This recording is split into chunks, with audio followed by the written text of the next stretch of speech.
Salesforce.com is like a lot of stocks in the stock market, down over 37% year to date. And after reporting earnings today, is this a great opportunity from a valuation perspective, from a fundamental perspective, and a technical perspective? When we look at CRM, is this a time where you can step in and either buy the dip, dollar cost average, or start your first position in CRM? We'll talk about that and more on today's show. What is going on, investors? Hopefully you guys are doing well out there. Time to keep earnings season rolling right along. When we take a look at Salesforce.com, ticker symbol CRM, during the regular trade, stock was down about 3%, along with the rest of the market. In the after hours, after reporting their fiscal Q1 earnings that came in at $7.4 billion, that was 24% growth. They beat on that revenue side. They beat on that EPS side. Well, the stock is popping about 6.4% in the after hours. We'll come on over and look at this from a technical perspective as well. Has this reached a nice little area where you could potentially acquire and accumulate shares of CRM? We'll talk about that and more, including the valuation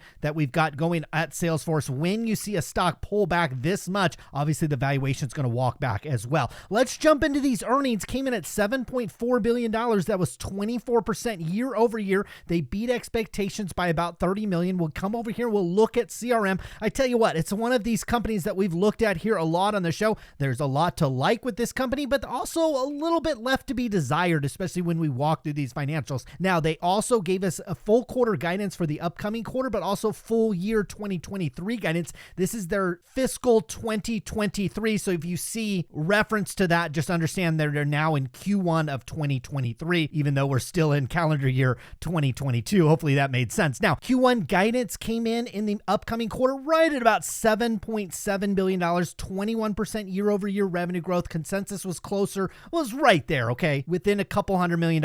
On the profit side, they came in a little bit light, about $1 per share. Street was looking closer to about $1.14. Now, for the full year, expecting between right at about $32 billion rounded, and that's about where Wall Street had this company as well. On the EPS side, for the full year, they're actually coming over consensus, which was closer to $4.66 per share. They're probably going to come in about 10 cents over that. So CRM kind of projecting maybe strong kind of back half earnings growth for the company. Now, in terms of the valuation over at CRM, I thought this was fascinating. I brought up a 10-year chart of price to sales over at Salesforce. This is trailing 12 months price to sales. Right now, likely not including today's earnings, Salesforce trading right at about 6 times sales. And I noticed on a 10-year chart, this stock has bottomed out so many times right in about that 6 times sales. In fact, it tends to kind of jump the gun on that a little bit and bounce ahead of that 6 times multiple. And here you are at CRM. So if you're just buying this straight on a price to sales multiple,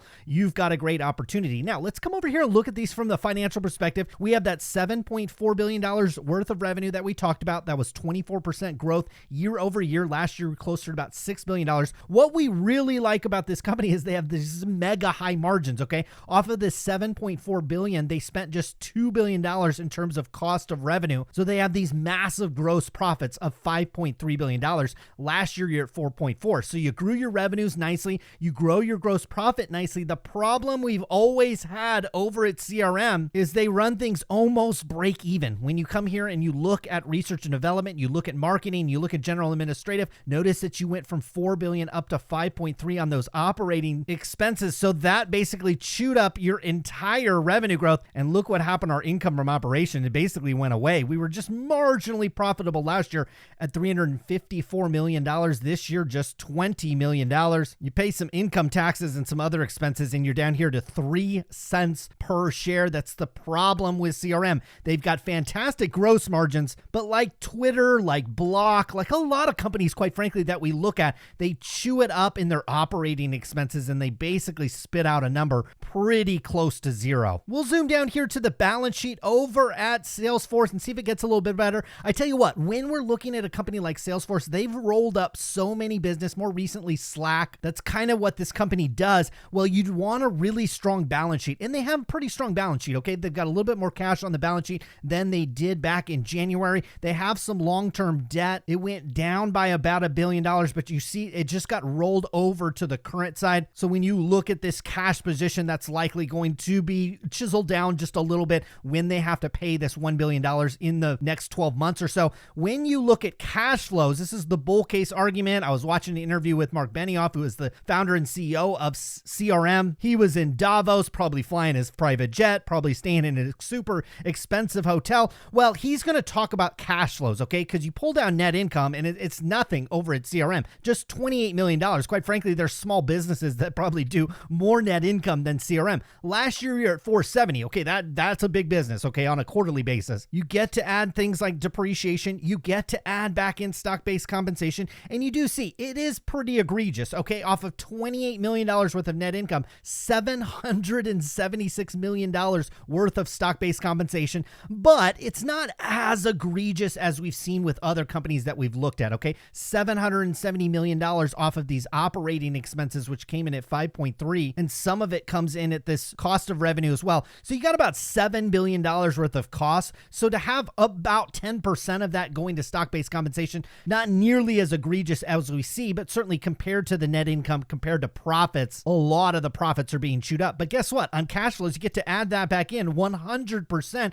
and that's really going to bolster up your cash flows, okay? For the most recent quarter, up to $3.6 billion, last year at 3.2. And it's important. I really didn't finish my point when I was talking about the balance sheet over at Salesforce, is they're going to use this cash flow and they're going to go buy other companies if the regulatory environment allows them to do that. And certainly the market, when you look at a Salesforce.com stock selling off this much, likely other companies that this company wants to acquire and roll up into their business, both public and private, certainly probably trading at much better valuations. So it's important to have a pretty strong balance sheet, and for the most part, Salesforce does, but probably even more importantly is these cash flows. They're generating $3.6 billion worth of positive cash. They spent about $2.5 billion on marketable securities, essentially just putting that cash in the bank, and then very little on the financing side. So this company's doing a nice job generating those cash flows. If you're bullish Salesforce, first of all, you're looking at this price of sales and saying, hey, this stock consistently bounces off of these levels. You've got a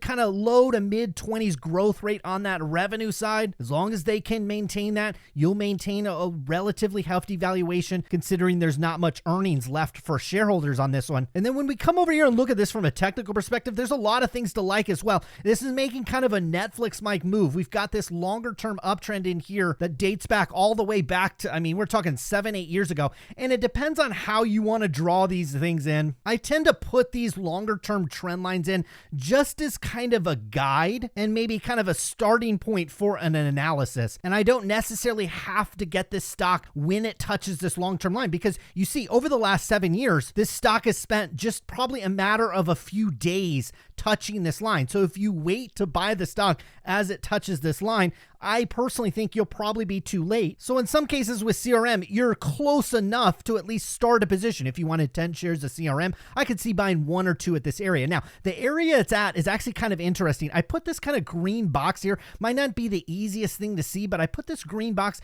because there's a layer of kind of resistance / support right in this area. And then if we kind of zoom in just a little bit on the most recent price action, you see it kind of broke through it, and now it's just kind of chopping in this range. I would expect CRM to make a decision here, maybe bounce here, maybe walk back up to some previous highs that we made a couple of weeks ago. We are still just in this massive downtrend over at CRM, and most stocks, it makes sense for them to have a little bit of a rally. If we pull back underneath about the $160 price tag on CRM, well, I think you've got a higher probability. Obviously, your stock starts going down, higher probability of going down. I think you could pick this one up. South of 150 would be where I'd have my target on CRM. So if you're in this one already, you want a dollar cost average into it. If you want to create a little bit more portfolio, maybe you're trying to broaden out away from a Microsoft and an Apple and maybe some of the other software stocks, and you want to add Salesforce to your portfolio, I could see that as well. I'm going to skip this one only because